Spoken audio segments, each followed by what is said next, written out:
Subscribe करें, like करें, share करें, कमेंट जरूर करें। नमस्कार दर्शकों, मैं हूं अमित बॉर्सन और आप देख रहे हैं रेंजर टीवी इंडिया। ना धर्म ना जात, केवल सत्य के साथ। दर्शकों, आज हम उपस्थित हैं जनपद आगरा के जीआईसी मैदान पर, जहां पर समाजवादी पार्टी के राष्ट्रीय अध्यक्ष अखिलेश यादव जी आने वाले हैं कुछ ही क्षणों में। और आप देख सकते हैं हमारे पीछे ये जो समाजवादी पार्टी के समर्थक हैं और कार्यकर्ता हैं, बड़े ही जोशों के साथ में ग्राउंड में प्रवेश करते हुए। और आज इस समाजवादी पार्टी की जो चुनाव जनसभा है उसको अपने चैनल के माध्यम से आपको दिखाएंगे। आप देख सकते हैं हमारे पीछे इतनी कड़कती धूप के अंदर ये लोग अपने राष्ट्रीय अध्यक्ष की बातें सुनने आ रहे हैं।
समाजवादी पार्टी जिंदाबाद। हमारे बीच में महानगर के महानगर बहुत ही सम्मानित योग्य सभी भाई आ चुके हैं। मैं चाहूंगा आप लोग भाई का ताली बजाकर स्वागत करें, जोरदार ताली बजाकर स्वागत करें सभी भाई साथी का।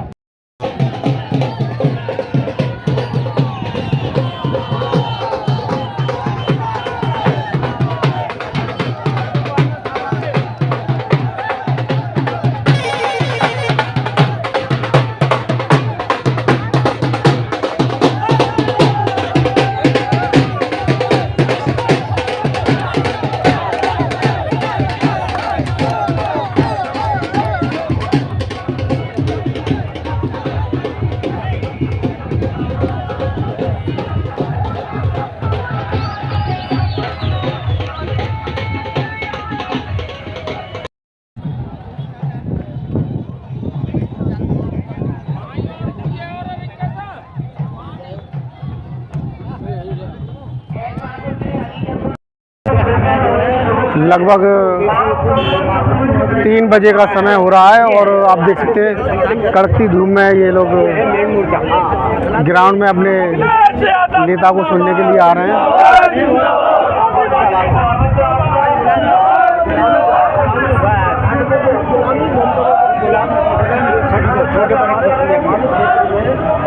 कांग्रेस पार्टी के लीडर हैं।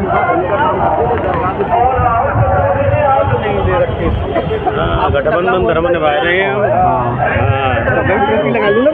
लगाओ टोपी।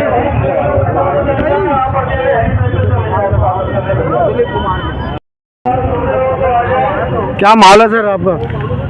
माहौल तो आप देश में देख ही रहे हो कि इंडिया गठबंधन से भारतीय जनता पार्टी घबरा हुई है, मोदी जी घबरा हुए हैं। 2 चुनाव हो चुके, उनमें पूरा सपोर्ट जनता ने इंडिया गठबंधन को किया है, क्योंकि मोदी जी के झूठे उनसे बयानों से महंगाई पे बोलते नहीं है, किसानों पे बोलते नहीं है, रोजगार पे बोलते नहीं है। अब तो वो मंगलसूत्र पे आए तो इन्होंने मंगलसूत्र की कहते हैं इंडिया गठबंधन ने छीन लिया, क्योंकि मंगलसूत्र इन्होंने छीन लिया कि 74,000 रुपये के सोना हो गया तो महिला कहाँ से पहनेंगी। मंगलसूत्र तो इन्होंने छीन लिया है, तो ये तो बौखला गए हैं। इस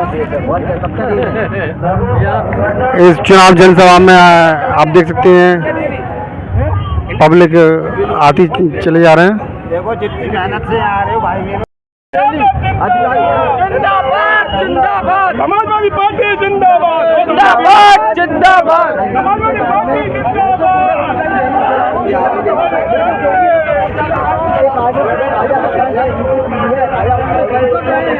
अब की बार गठबंधन की सरकार अखिलेश भैया जिंदाबाद। चौहान जिंदाबाद, समाजवादी पार्टी जिंदाबाद। वोट दो समाजवादी, बीजेपी है ना तो वोट दो ना तो वो देंगे मत जाएंगे हमारे भारत में मत जाएंगे। अभी तो वही ना 2 साल बाद जाएंगे।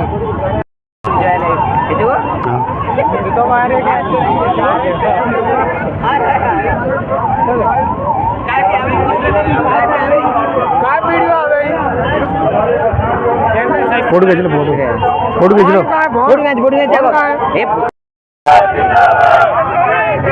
जिंदाबाद जिंदाबाद समाजवादी पार्टी जिंदाबाद जिंदाबाद समाजवादी पार्टी जिंदाबाद जिंदाबाद।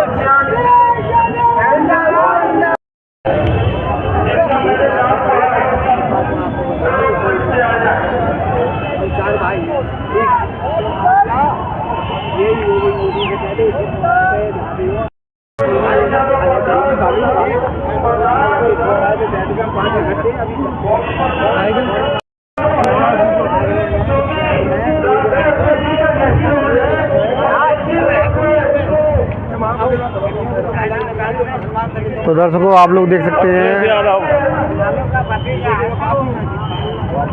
अपना आना जारी है कड़कती धूप में।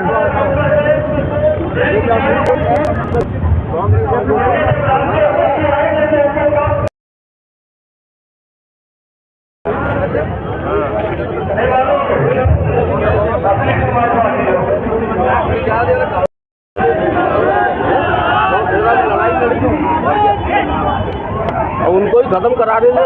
अखिलेश यादव जिंदाबाद जिंदाबाद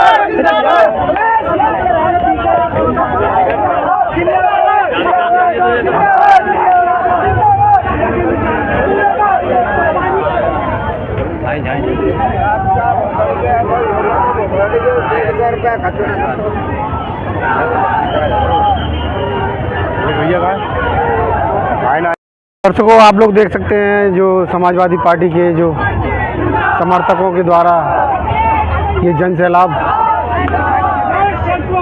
एक तूफान की तरह समुद्र में जिस प्रकार से लहर आती है उसी तरह आते हैं।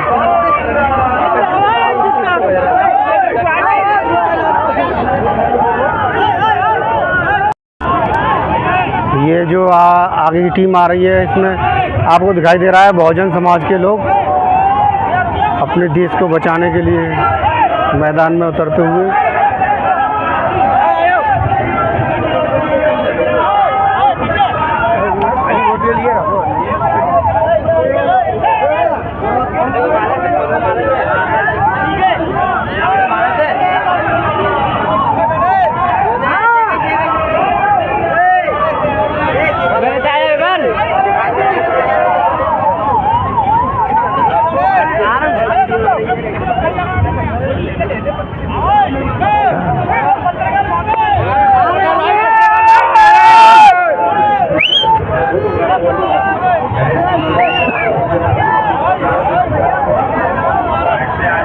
आप देख सकते हैं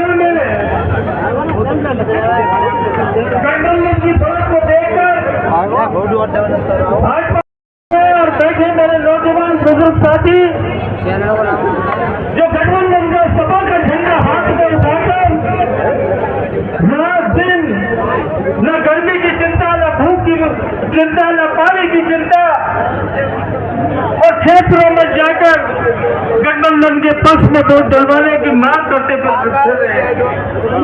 मैं धन्यवाद दूंगा, शुक्र अदा करूंगा, उनका शुक्रिया अदा करूंगा अपने ऐसे जवान पार्टी के नेता और कार्यकर्ताओं को कि जो इतनी गर्मी में भी, इतनी धूप की भी चिंता न करके मेरा प्रत्याशी आपके सामने बैठे रामनाथ सिकरवार जी, करदम जी, मेरी रिक्वेस्ट है, हाथ जोड़ के विनती है अपने साथियों से कि आप लोग आराम से पंडाल में बैठ जाइए। जो लोग पीछे बैठे हैं उनको बिल्कुल मंच दिखाई नहीं दे रहा है।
समाजवादी पार्टी जिंदाबाद, अखिलेश भैया जिंदाबाद,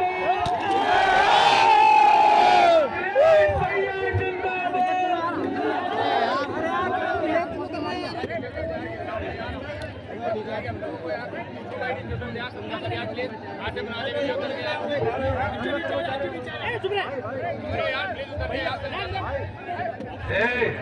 अब चुप रहो। अपना भैया जिंदाबाद, जिंदाबाद, जिंदाबाद, जिंदाबाद,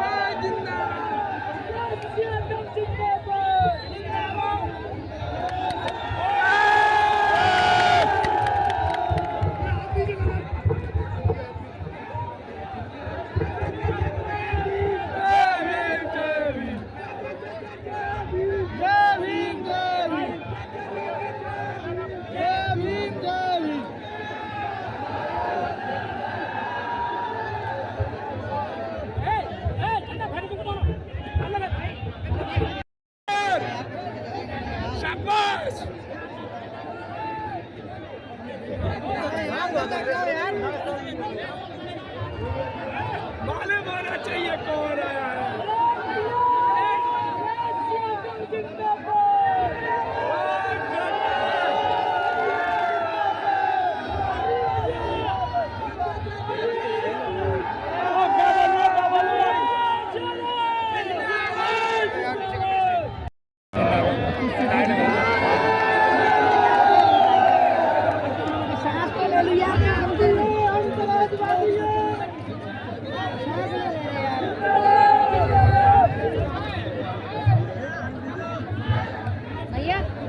भैया लाल टोपी हाथ में आपका। अब आप लोग बैठ जाओ भाई।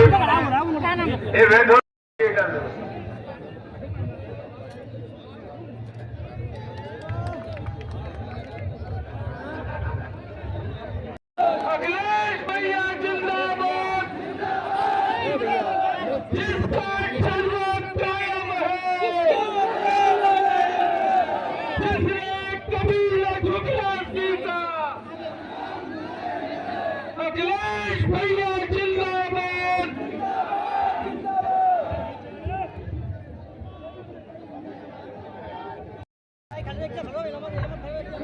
आदरणीय रामजी राजकमल जी, हमारे दोनों गठबंधन के प्रत्याशी जो कांग्रेस के प्रत्याशी हैं फतेहपुर सीकरी के, इंडिया गठबंधन के कांग्रेस पार्टी के प्रत्याशी रामनाथ सिकरवार जी, दूसरे आगरा शहर से समाजवादी पार्टी के इंडिया गठबंधन के प्रत्याशी सुरेश चंद्र करदम जी, मंच पर उपस्थित पूर्व एमएलसी उदयवीर सिंह जी, पूर्व विधायक रंजीत सुमन जी, श्याम कुमार करुणेश जी, हमारी पार्टी के जिलाध्यक्ष जी, कांग्रेस पार्टी के अमित दिवाकर जी, सुमित वैभव, देवेंद्र सिद्धार्थ, आम आदमी पार्टी के अध्यक्ष, पार्टी के हमारे जिलाध्यक्ष श्री कृष्ण वर्मा जी और बड़ी संख्या में हमारे सभी समाजवादी नेता जो मंच पर हैं और इस चुनावी जनसभा में उपस्थित हमारे सभी आदरणीय बुजुर्ग, बड़ी संख्या में नौजवान साथी, पत्रकार बंधु, मैं आज आगरा के इंडिया गठबंधन के दोनों लोकसभाओं के उपस्थित सभी साथियों का बहुत बहुत धन्यवाद और आभार प्रकट करना चाहता हूं। इस बार जो चुनाव होने जा रहा है, ये विशेष चुनाव हो रहा है और सबसे अच्छा तो ये लग रहा है कि लोकतंत्र का असली चुनाव तो आगरा में दोनों लोकसभाओं में हो रहा है, जहां जनता खुद ही प्रत्याशियों को जिताना चाहती है। शायद ऐसा चुनाव हम लोगों ने पहले कभी नहीं देखा होगा कि जनता सब कुछ भूल करके, अपने बीच की सब दूरियां खत्म करके एक दूसरे का साथ और सहयोग दे रहे हैं।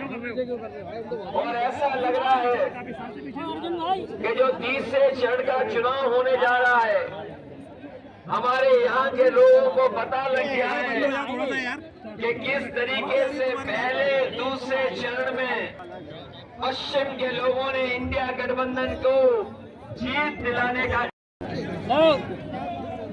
जब यहाँ पर कांग्रेस पार्टी की यात्रा आई थी आगरा में, मैं अपने सभी नेताओं का और यहाँ पर उपस्थित सभी कार्यकर्ता साथियों का मैं विशेष धन्यवाद इसलिए दूंगा, कोई भी परीक्षा बिना पेपर लीक के पूरी नहीं हुई। और ये जो पढ़े लिखे नौजवान हैं, जिन्होंने मेहनत की होगी, तैयारी की होगी, जिन्होंने कोचिंग की होगी और कई साल इंतजार किया था परीक्षा का कि उन्हें परीक्षा पास करके नौकरी मिलेगी, लेकिन उत्तर प्रदेश की एक एक परीक्षा लीक हो गया पेपर उसमें, और कोई एक परीक्षा का पेपर लीक नहीं हुआ है, 10 से ज्यादा परीक्षाओं के पेपर लीक हो गए। ये जो सरकार वाले हैं, दूसरों को कह रहे हैं कि उन्हें गीला हो जा रहा है, न जाने क्या क्या बातें कह रहे हैं। ये बताओ, इस सरकार में लीकेज कहां पर है? इस सरकार में लीकेज कहां है जो सब पेपर लीक हो रहे हैं? कहीं तो लीकेज होगा, तभी तो पेपर लीक हो रहे हैं।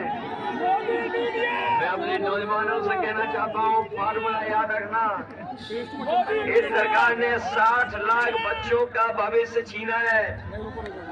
नौकरियां जिनको नहीं दी पेपर लीक से 60 लाख बच्चे दुखी हैं, परेशान हैं, उनके भविष्य में अंधकार कर दिया पैदा। अगर 60 लाख बच्चों की परीक्षा नहीं हो पाई और अगर उनके माँ बाप को भी जोड़ दें तो एक घर में 3 बोर्ड इनके खिलाफ हो गए। और अगर 60 लाख का हिसाब लगाएं तो पूरे उत्तर प्रदेश में 1,80,00,000 वोट खिलाफ हैं। और यही 1,80,00,000 को अगर हम 80 लोकसभाओं से भाग दे दें तो बताओ हर लोकसभा में 2,25,000 वोट कम हो गया कि नहीं हो गया? कहां से भरपाई करेंगे? कोई रास्ता नहीं है इनके पास। और मैं देख रहा हूं हमारे एक प्रत्याशी तो फौजी हैं, फौज के लोग भी हमें दिखाई दे रहे हैं। मैं अपने नौजवानों से कहना चाहता हूं जो तैयारी करते हैं फौज की, जो फौज की तैयारी करके फौज में भर्ती होकर के वर्दी पहन करके सीमा की रक्षा के लिए कसम खाते हैं, मैं उन नौजवानों से कहना चाहता हूं कि समाजवादी पार्टी और इंडिया गठबंधन कभी अग्निवीर जैसी नौकरी को स्वीकार नहीं कर सकता है। इंडिया गठबंधन की सरकार बनेगी, इस अग्निवीर व्यवस्था को खत्म करने का काम करेंगे।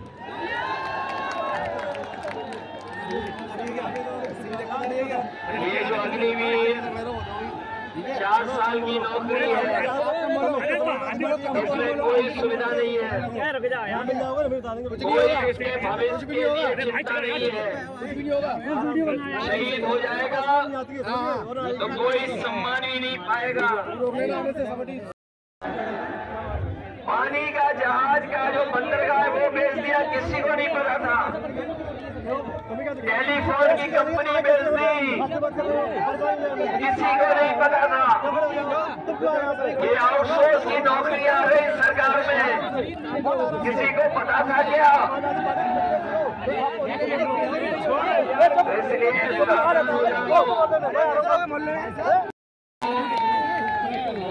ये डबल इंजन की सरकार वालों के आगरा में होर्डिंग देखे होंगे आपने। ये जो बड़ी बड़ी होर्डिंग लग गई है डबल इंजन वालों की, लेकिन उसमें एक इंजन गायब है।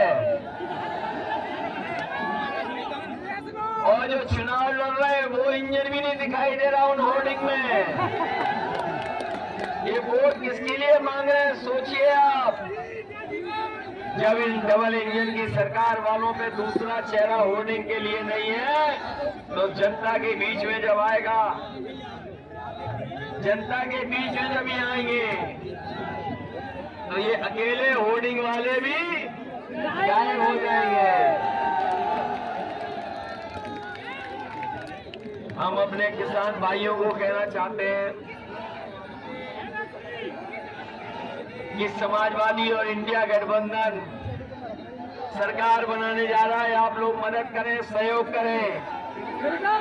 ये जो उद्योगपतियों का कर्ज माफ हुआ 16 लाख करोड़, ये लगभग 16 लाख करोड़ उद्योगपतियों का कर्ज माफ किया है बीजेपी ने। हम लोगों की सरकार बनेगी तो अपने किसानों का कर्ज माफ होगा, पूरा का पूरा कर्ज माफ होगा। न केवल कर्ज माफ करेंगे बल्कि अपने गरीबों को राशन भी गुणवत्ता के साथ देंगे। जो लोग साथी जानते होंगे राशन जो मिल रहा है वो किसी लायक राशन नहीं है। पिछली बार जब इन्हें वोट चाहिए था तो बताओ रिफाइंड तेल दे रहे थे, चना दे रहे थे, नमक भी दे रहे थे, बताओ अब क्या दे रहे हैं? क्या दे रहे हैं अब? इसलिए समाजवादी पार्टी ने तय किया है जिस तरीके से संपन्न लोग शहर में पैकेट का स्वादिष्ट और पौष्टिक आटा खाते हैं तो राशन को भी और राशन की गुणवत्ता को भी अच्छा करेंगे और पौष्टिक आटा के साथ साथ डाटा भी फ्री देंगे। और डाटा इसलिए फ्री दे रहे हैं क्योंकि आजकल बिना डाटा के कुछ चल ही नहीं रहा है। आजकल डाटा से ही सब कुछ हो रहा है। जो कुछ जानकारी हासिल करनी है पढ़ाई लिखाई हमारा आपका चुनाव नहीं है, हमारे आपके भविष्य का चुनाव तो है ही है, लेकिन आने वाली पीढ़ी के भविष्य का चुनाव भी है। ये चुनाव ऐसा है कि अगर बीजेपी के लोग जीत गए तो बाबा साहब भीमराव अंबेडकर जी का बनाया हुआ दुनिया का सबसे शानदार संविधान ये बदल देंगे। बताओ इन्हें बदलने दोगे संविधान क्या? इसीलिए मैंने कहा कि 2024 का चुनाव संविधान मंथन का भी है। एक तरफ वो लोग हैं जो संविधान की रक्षा करना चाहते हैं और दूसरी तरफ वो लोग हैं जो संविधान के भक्षक लोग हैं। बताओ संविधान की रक्षा करोगे क्या नहीं करोगे? ये संविधान हमें न्याय दिलाता है, ये संविधान हमारी रक्षा करता है, ये संविधान हमें अधिकार दिलाता है, ये संविधान हमारे लिए संजीवनी है। इस संविधान को हम बदलने किसी कीमत में नहीं देंगे। जो लोग बदलना चाहेंगे हम उनको बदलने का काम करेंगे। इसलिए हम लोगों ने पीडीए परिवार बड़ा कर दिया। ये घबराए हुए पीडीए परिवार से इन्हें समझ में नहीं आ रहा कि क्या मुकाबला करेंगे। हमारे आगरा वालों बताओ, जो समाजवादियों ने काम किए थे वो आज दिखाई देते हैं कि नहीं दिखाई देते? यही आगरा से लखनऊ तक पहले न जाने कितना टाइम लगता था। प्रिंस कितना टाइम लगता था? पहले 6 घंटा लगता था, और अगर प्रिंस को वो दे दो स्टीयरिंग तो 2.25 घंटे में पहुंच जाते हो। सड़क बनाई, बाईपास दिया, मेडिकल कॉलेज ठीक किया, बजट दिया, एम्बुलेंस दी, एम्बुलेंस खराब कर दी, 100 नंबर दिया पुलिस को, रिस्पांस सिस्टम सरकार ने 112 कर दिया। सरकार ने नंबर बढ़ा दिया, 100 से 112 कर दिया। पुलिस को लगा के उन्हें भी रेट बढ़ा देना चाहिए। बताओ 100 नंबर खराब कर दी कि नहीं करा दी? और ये लोग जो ईमानदार बन रहे थे, बताओ इनके ईमानदारी का पर्दाफाश हो गया कि नहीं हो गया? इलेक्टोरल बॉन्ड के बारे में तो जान गए हो गए आप। हम आप लोग किसी को चंदा देते हैं तो 1000, 2000, 5000, 50,000, कोई संपन्न होगा तो 1 लाख दे देगा। लेकिन सोचो बीजेपी ने बताओ कितना पैसा वसूला। किसी से 1600 करोड़, किसी से 1000 करोड़, किसी से 500 करोड़, किसी से 400 करोड़, किसी से 200 करोड़। और जिसका ये हमें और आपको वैक्सीन लगवा रहे थे, बताओ वैक्सीन वालों से भी पैसा वसूल लिया कि नहीं वसूल लिया? भाई हम तो बच गए वैक्सीन से, आप बच पाए कि नहीं बच पाए? सोचो कैसी सरकार है। वैक्सीन लगाने वालों से पैसा वसूल लिया इन्होंने। बताओ जब से इलेक्टोरल बॉन्ड आए हैं तब से बीजेपी का बैंड बज गया कि नहीं बज गया? और जो लोग 2014 में आए थे, 24 में इनको विदा कर देंगे। यूपी वाले स्वागत भी अच्छा करते हैं, लेकिन जब विदाई होगी आगरा से तो बैंड बाजे के साथ विदाई होगी। बताओ इनकी विदाई करोगे कि नहीं करोगे? ये महंगाई बढ़ाने वाले लोग, भ्रष्टाचार बढ़ाने वाले लोग अंतर्राष्ट्रीय एयरपोर्ट में बनाना चाहता था। जगह थी केवल ताजमहल से 15-16 किलोमीटर दूर थी, लेकिन सीधे 8-9 किलोमीटर थी।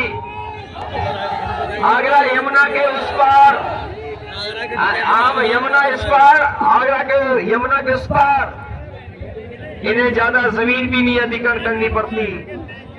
लेकिन हमारी सरकार में इन्होंने एनओसी नहीं देखी। अगर एनओसी मिल गई होती तो अंतर्राष्ट्रीय एयरपोर्ट बन जाता। अब इंडिया गठबंधन की सरकार बनने जा रही है, आगरा में अपना अंतर्राष्ट्रीय एयरपोर्ट होगा और कारोबार बढ़ सके। धूमधाम अलग तरह की है। हमें मौका मिला था, लखनऊ में हमने अंतर्राष्ट्रीय स्टेडियम बना दिया था।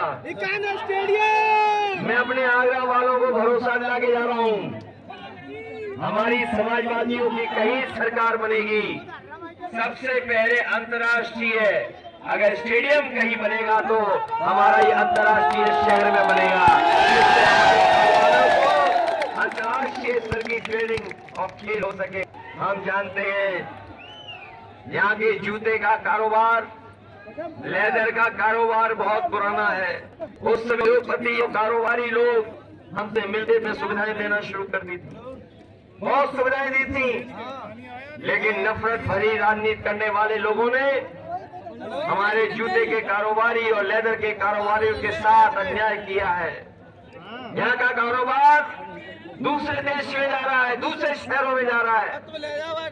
इस कारोबार को खत्म करने की इन्होंने कोशिश की है, लेकिन अपने हम उद्योगपति भाइयों बहनों से कहना चाहते हैं, अगर जूते का एक्सपोर्ट का कारोबार यहाँ अच्छा है, लेदर का कारोबार है अच्छा है, हम सुविधाएं देंगे, मदद करेंगे, जिससे इस कारोबार को और बढ़ा सके। हम बीजेपी वाले ऐसे नहीं है जो नफरत की राजनीति करते हों। उसको बचाने के लिए मदद करोगे। अगर आप लोग घर घर जाओगे और घर घर बताओगे बीजेपी की जो लूट है और झूठी भाषा है, तो आपको समर्थन मिलेगा, सहयोग मिलेगा। बोलो, घर घर जाओगे आप लोग, मदद करोगे। अगर आज ही से आप घर घर निकल गए तो रिकॉर्ड मतों से हमारे दोनों साथी जीतेंगे। मदद करोगे आप लोग। और आप भी लोग चाहते थे गठबंधन हो जाए, तो गठबंधन कर लिया कि नहीं कर लिया? कुछ लोग ऊपर से बोलते थे, कुछ ही मनी मन चाहते थे, लेकिन चाहते थे कि गठबंधन हो जाए।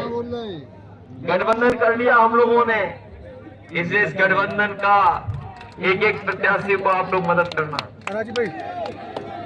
जिताना सब लोग, और जो बातें हम लोगों ने कही हैं उनको पूरा करेंगे।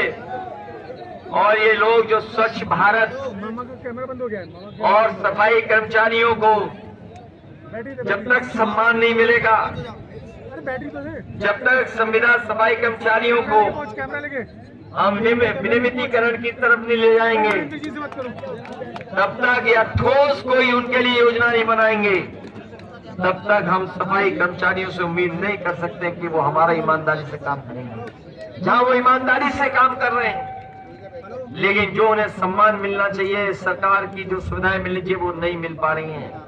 सरकार में आएंगे तो सफाई कर्मचारियों को बड़े पैमाने पर हम लोग विनियमितीकरण करा करके उनका भविष्य और उनके परिवार का खुशहाली के रास्ते पर ले जाने का काम करें।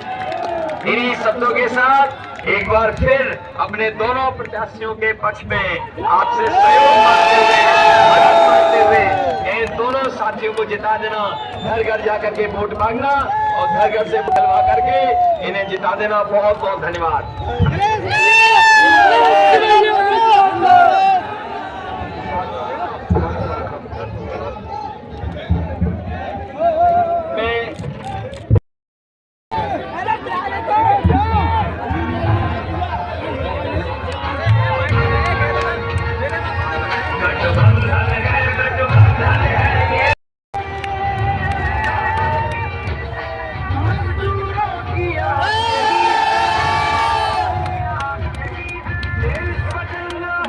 सर, जिस प्रकार से आप लोग कह रहे हैं कि संविधान बचाओ, देश बचाओ, संविधान खतरे में है, उसके देखते हुए मतलब किससे खतरा है आपको संविधान, आपके संविधान, हमारे देश के संविधान को किन लोगों से खतरा है और किस प्रकार का खतरा है, और क्या कहना चाहेंगे इस खतरे के लिए?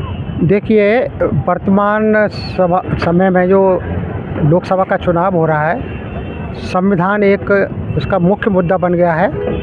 इसका कारण ये है कि भारतीय जनता पार्टी के नेताओं के द्वारा विगत एक वर्ष से संविधान के विरोध में बहुत सारे स्टेटमेंट दिए गए हैं। सबसे पहले 15 अगस्त 2023 को मिंट अखबार में प्रधानमंत्री की आर्थिक सलाहकार के जो है अध्यक्ष हैं विवेक देवराय, उन्होंने अखबार में स्टेटमेंट दिया कि वर्तमान संविधान अब बदलने योग्य है, अब वर्तमान परिस्थितियों के ये अनुकूल नहीं है।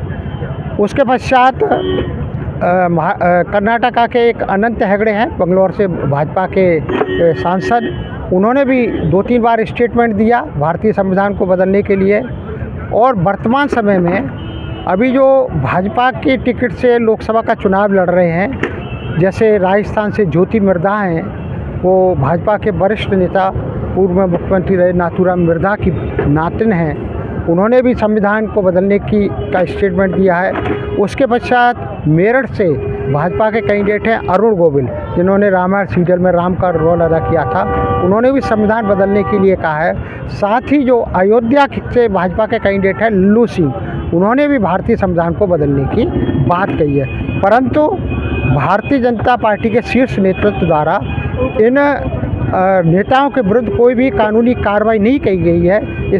इसका यह प्रमाण है कि भाजपा का और आरएसएस का शीर्ष नेतृत्व भी भारतीय संविधान को बदलने की इच्छा रखता है। इसी वजह से जो संविधान के रक्षक लोग हैं, जिनको संविधान से लाभ हुआ है, जिनको भारतीय संविधान की वजह से उनको समता मिली है, स्वतंत्रता मिली है और उनको जो है इज्जत मिली है, मान सम्मान मिला है, वो बहुत चिंतित हो गए हैं कि 2024 के लोकसभा चुनाव में यदि भारतीय जनता पार्टी 404 सीटें लेके आ गई तो भारतीय संविधान को वो बदल सकती है और संविधान से पूर्व की जो व्यवस्था थी, जो असमानता पर आधारित सामाजिक व्यवस्था थी, उसको लागू कर सकती है। सर, जिस प्रकार से जो प्रधानमंत्री मोदी जी अपने खुले मंच से कह रहे हैं कि जो SC ST और बैकवर्ड का जो आरक्षण है उसको किसी प्रकार का हम खतरा नहीं आने देंगे और संविधान से भी हम मतलब छेड़छाड़ नहीं करेंगे, तो जब प्रधानमंत्री नरेंद्र मोदी जी कह रहे हैं तो भी लग रहा है कि कुछ कर सकते हैं ये लोग। हाँ, देखिए, प्रधानमंत्री जी का स्टेटमेंट बहुत दिनों बाद आया और वो भी चुनावी वक्त पे आया।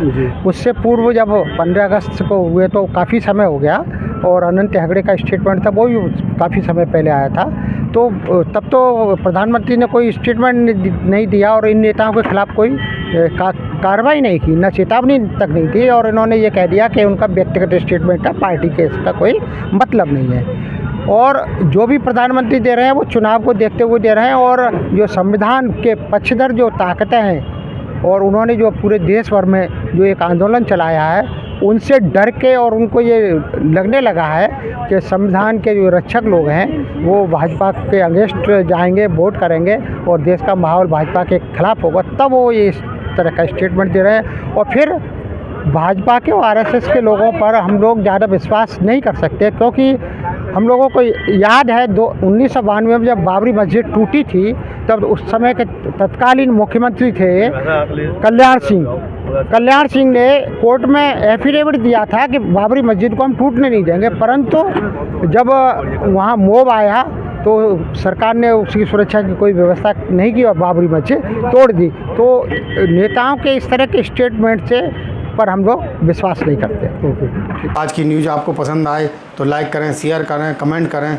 सब्सक्राइब जरूर करें, जिससे कि हमारा चैनल आगे बढ़ सके और हम अपने देश और देशवासियों की सेवा कर सकें। इसी के साथ फिर मुलाकात होगी, तब तक के लिए आपसे विदा लेते हैं। नमस्कार।